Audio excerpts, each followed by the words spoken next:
జగిత్యాల జిల్లా మెట్పల్లి పట్టణంలోని మొన్నూరు కాపు సంఘం ఆధ్వర్యంలో స్వర్గీయ ధర్మపురి శ్రీనివాస్ అశ్రు నివాళి కార్యక్రమం జరిగింది. ఇటీ కార్యక్రమంలో మొన్నూరు కాపు సంఘం నాయకులు ఆయనకు ఘనంగా నివాళి అర్పించారు. ఇటీ కార్యక్రమంలో మెట్పల్లి అధ్యక్షులు ఒజ్జల శ్రీనివాస్ మరియు నాయకులు పుప్పల నగేష్, బైన మహేష్, మార్గం నరేష్, సుతారి లింగారెడ్డి, కోల రాజేందర్, జట్టి రూపేష్ రాజ్, నత్తిరాజ్ కుమార్, చింతల రంజిత్, గోల్కొండ పవన్ కుమార్, సుతారి భూమారెడ్డి, కోట రమేష్, బందెల శంకర్, గురిజాల రాజేందర్, ఆకుల శ్రీనివాస్ తదితరులు ఉన్నారు.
బుద్ధిబిడ్డ నాయకుడు ముఖ్యమంత్రి స్థాయి కంటే ఉన్నతమైన స్థాయికి చేరుకోగలిగిన సత్తా డిఎస్ గారు ఉమ్మడి ఆంధ్రప్రదేశ్లో ఉన్నటువంటి వైఎస్ డిఎస్ అంటే జోడెద్దులాగా చూసేవాళ్ళు.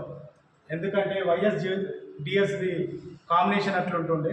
2004 నుంచి 2014 వరకు రెండు పారాలు పిసిసి ప్రెసిడెంట్గా ఉండి ఒంటి చేత్తోని పార్టీని అధికారంలోకి ఇక్కడ రాష్ట్రంలో కానీ కేంద్రంలో తీసుకొచ్చిన వ్యక్తి పెద్దలు డిఎస్ గారు. ఆయన లేకపోవడం నిజంగా నిజామాబాద్ పార్లమెంటు ప్రజలకు, బడు బలహీన వర్గాలకు నిజంగా పెద్ద తీరని లోటు.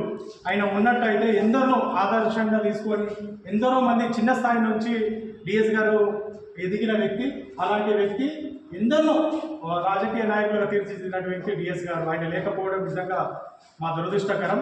ఆయన ముఖ్యంగా ఆంధ్రాలో అంగవీటి మోహన రంగ తర్వాత ఒక పుంజాల శివశంకర్ గారు, మళ్ళీ మూడో పిల్లలు లాంటి వాడు డిఎస్ అంటే కాపులు అందరికీ సుపరిచితుడు.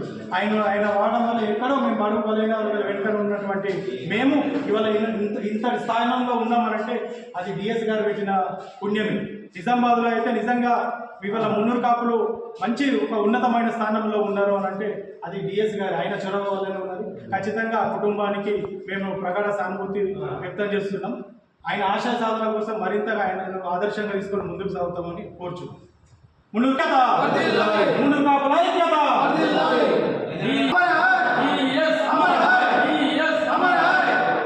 మనందరికి కూడా బాధాకరం, విషాదకరం. వారిని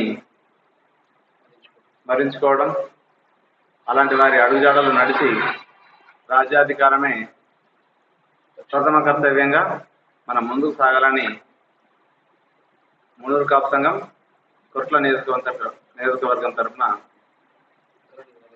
జన నివాళులు అర్పిస్తుంది.